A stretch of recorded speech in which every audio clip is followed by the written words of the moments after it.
Johnny, you got a name here, Yuri Bezmenov. Who the hell is Yuri Bezmenov? Oh, Yuri, Johnny. Yuri Bezmenov. Yeah, he was a Russian journalist way back in the bloody dark and dingy days of the Cold War. Yeah, right. In order to guard against surprise nuclear attack, America's Strategic Air Command maintains a large force of B-52 bombers airborne 24 hours a day. Yeah, he was a Russian journalist. He went to live in India and do all that sort of shit.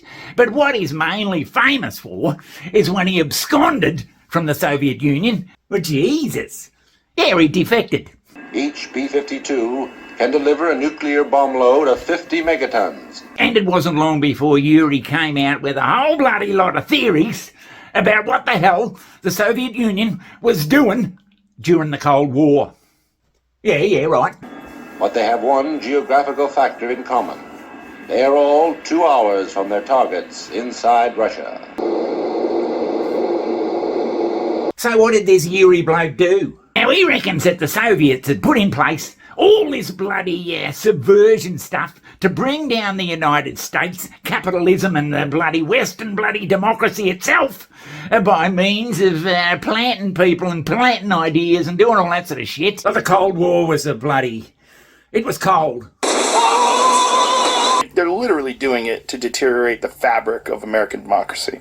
They have like plans for it. They've thought about it. Like Yuri Bezmenov talked about this in 1984. I've seen that clip. It's crazy. Crazy. It's crazy. When you watch it today, they were right. It's very prophetic. He did it. Yeah. They did it. They really did.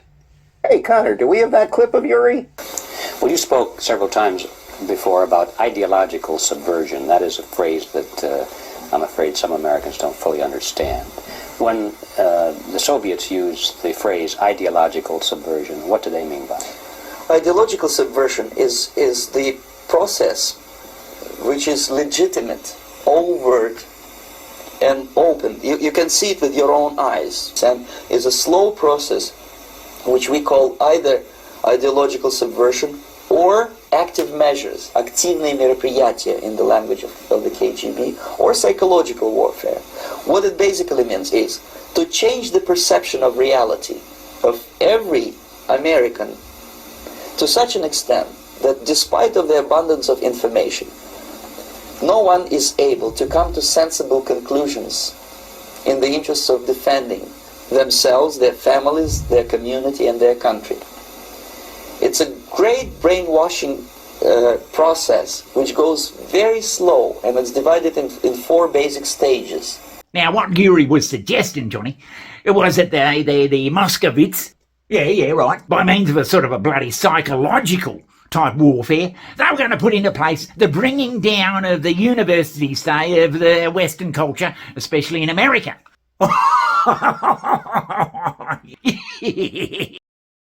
They were going to subvert the universities and colleges, the colleges of the US, and make them and turn them into some sort of, I don't know, woke, fucking inoperable, psychologically damaged sort of.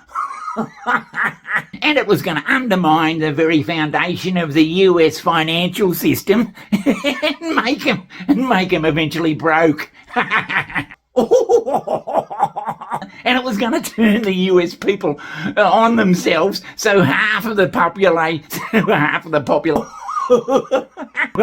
population liked some sort of leader, and the other half liked some other leader. They were going to be fighting and all that. They were doing that. They reckon. Yes, which goes very slow, and it's divided in 4 basic stages. One being demoralization. It takes from 15 to 20 years to demoralize a nation. Why that many years? Because this is the minimum number of years which requires to educate 1 generation of students in the country of your enemy, exposed to the ideology of the enemy. In other words, Marxism-Leninism ideology is being pumped into the soft heads of at least 3 generations of American students without being challenged or counterbalanced by the basic values of Americanism, American patriotism. The result you can see. Education was going to be undermined. Drug use was going to go through the roof. homelessness would increase. Demoralise the armed forces. Have the American people basically hating each other. The result you can see.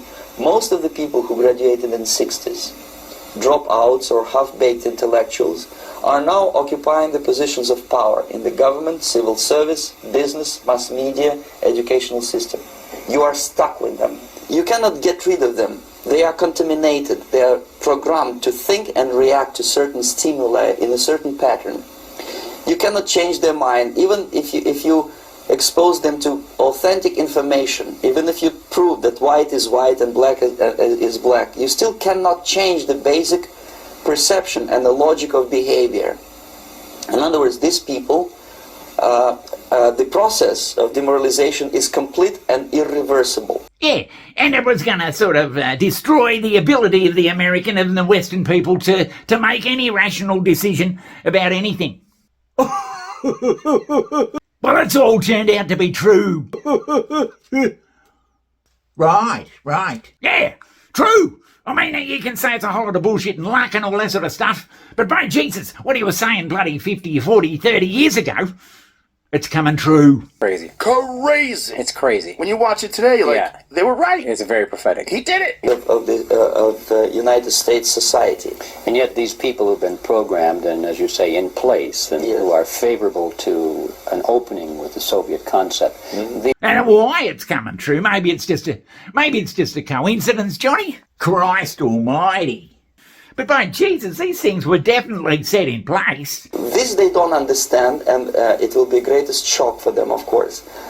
The demoralization process in the United States is basically completed already. For the last 25 years. Actually, it's overfulfilled, because demoralization now reaches such areas where previously not even Comrade Andropov and all his experts would even dream of such a tremendous success. Most of it is done by Americans to Americans, thanks to lack of moral standards. As I mentioned before, Truth. You're saying that the Soviets put in place a plan to bloody bring down the Western society, and they reckon it'd take about 40 years, 50 years, and here we are 40 or 50 years later from this Yuri bloke saying it's going to happen, and the US and Western society generally is in a fucking mess? We have this international crisis that really requires federal intervention that local government is being asked to subsidize. Local government is not designed or built to handle such a crisis. A new government report estimates a record number of Americans are experiencing homelessness. Can you be held criminally liable for a scenario that you can't avoid, i.e. living in an area where there aren't any other options other than living on the streets? We have had, more overdose deaths in 1 year than we did of COVID deaths in our city. The situation is concerning, to say the least, with a fast-paced growth at a rate of staggering $1 trillion accruing to the national debt every 100 days. While data shows that over half of young people simply do not see a future in the armed forces. Many attribute this to information about the military's internal culture being more readily available in this day and age. Exposure to true information does not matter anymore. A person who was demoralized is unable to assess true information. The facts tell nothing to him. Even if I shower him with information, with authentic proof, with documents, with pictures. So the position we're in now, in 2024, you're saying it was set in motion in the 70s and the 60s by the Soviets? Like set in place. And here we are, we all follow the US, so whatever the US does, we just fucking follow along. Here's Western society in all sorts of turmoil, all because apparently of what the Russians were doing behind the scenes. Demoralization. So basically America is stuck with demoralization, and unless, even if you start right now, here, this minute, you start educating new generation of Americans, it will still take you 15 to 20 years to turn the tide of ideological perception of reality back to normalcy and patriotism. The scary thing now is that there have been a series of horrifying events that only make sense in a context of a society that's about to have a civil war. Members of militia groups and far-right groups summoned body armor mingled with the crowds. We want to live it that scraps the human rights law, just to let Richard Sunak stay in power.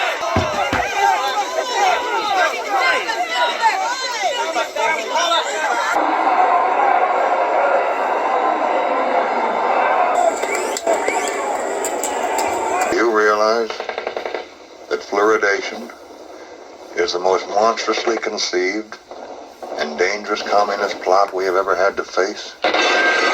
So, and a lot of people out there will just scoff and say, oh, it's another one of the Ask Johnny channel's stupid fucking conspiracy theories. But I'm telling you, this is what the Soviets were doing. Well, now you put it like that, Johnny. So, Johnny, I don't think there's much we can do about it now. Jesus, that's bloody amazing. And just go along and live in a ruined society. One ruined by our good friends at the Soviet Union. The next stage, of course, is crisis. It may take only up to 6 weeks to bring a country to the verge of crisis. This is what will happen in the United States if you allow all these schmucks to bring the country to crisis, to promise people all kind of goodies and the paradise on earth.